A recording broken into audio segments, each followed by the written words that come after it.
మాదిగ ఉపకులాల ఆత్మీయ సమ్మేళనానికి సభాధ్యక్షత వహిస్తున్న మీ అభిమాన నాయకుడు వేముల వీరేశమన్న ఒక్కడై తానే అన్నై ఒకే ఒక్కడై ఈ యొక్క సభను మాదిగ కులాల సభను నిర్వహిస్తున్న వీరేశమన్నకు హృదయపూర్వక ధన్యవాదాలు నమస్కారాలు తెలియజేస్తా ఉన్నా. మరి మాదిగ ఉపకులాల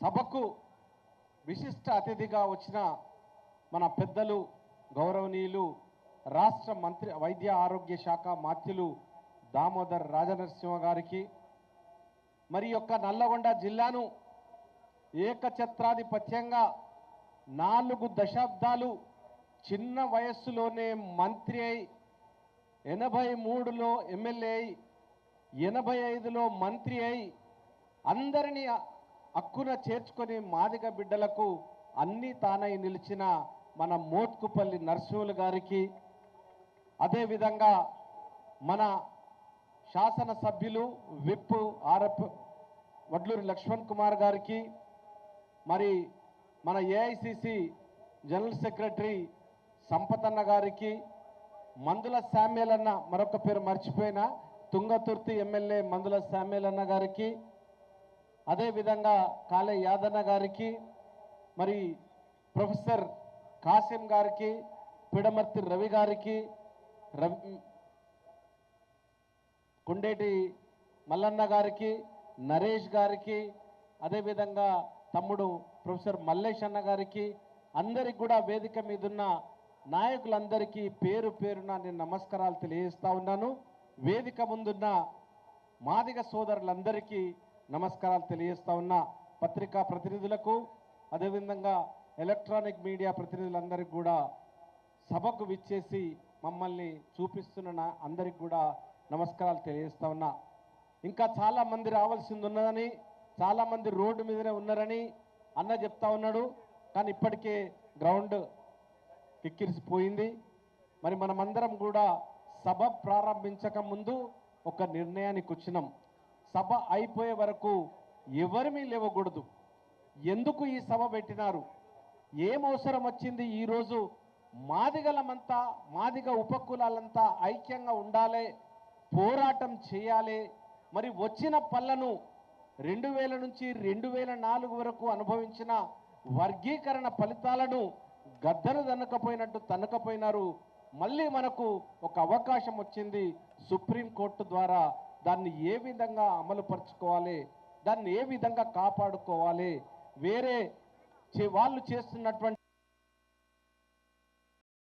తుప్పికొట్టాలి అని మనము ఈరోజు ఈ కార్యక్రమాన్ని విజయవంతంగా నిర్వహించుకోవడానికి మనం వచ్చినాం. కాబట్టి మా మాదిగ సోదరులందరికీ సభ అయిపోయే వరకు ఎవరు కూడా లేచిపోద్దని నేను విజ్ఞప్తి చేస్తా ఉన్నా. ఎందుకనంటే మనం మన జాతి కోసం వచ్చినాం. ఇది మన సభ, ఇది మన కోసం వచ్చిన సభ. మన వాళ్ళు మనమే పోరాటం చేయాలి, మనమే కాపాడుకోవాలి.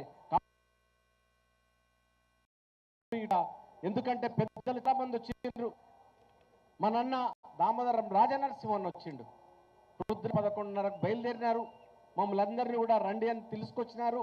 మరి వారు కూడా మాట్లాడతారు. మన 4 దశాబ్దాలుగా ఈ జిల్లాకు నాయకత్వం వహిస్తున్నటువంటి మోత్కుపల్లి. కాబట్టి మీరందరూ కూడా ఉండాలని, చెప్పిన విషయాలను మననం చేసుకోవాలని నేను కోరుతా ఉన్నా. మరి ఈ రిజర్వేషన్ ప్రక్రియ నిజంగా చెప్పాలంటే కూడా బ్రిటిష్ కాలంలో కూడా రిజర్వేషన్లు ఉండే. బ్రిటిష్ కాలంలోనే రిజర్వేషన్లు పెట్టినారు. అది 1882 ఎప్పుడో సంవత్సరం లోపల. ప్రతిసారి జరిగి ఈ ఒక్కసారి జరిగే కాదు. మన రాష్ట్రంలో ముఖ్యంగా మనల్ని నిజాం పాలించినప్పుడు కూడా కులగణన జరిగింది. మరి ఈరోజు కొంతమంది మీ కులంలో మాదే ఎక్కువ జనాభా, మా సంఖ్య ఎక్కువ అని తప్పుడు ప్రచారాన్ని చేస్తూ ఉన్నారు.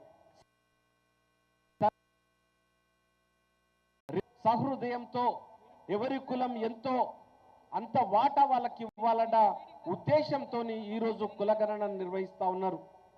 మాదిగల పట్ల ఒక చిత్తశుద్ధితో ఉన్నటువంటి నాయకుడు మన ముఖ్యమంత్రి రేవంత్ రెడ్డి గారు. మాట చెప్పి మర్చిపోయే మనిషి కాదు. మాట మీద ఉండి స్థిరస్థాయిగా ఉండాలనుకున్నటువంటి మన ముఖ్యమంత్రి రేవంత్ రెడ్డి గారు. కాబట్టి మనము ఆయనను శంకించాల్సిన అవసరం లేదు, ఆయనను బలపరచాల్సిన అవసరం ఉన్నది ఈ రోజుల లోపల. ఎందుకంటే ఇరు వర్గాలము కావాలని ఒకరు, వద్దని ఒకరు, అన్ని విధ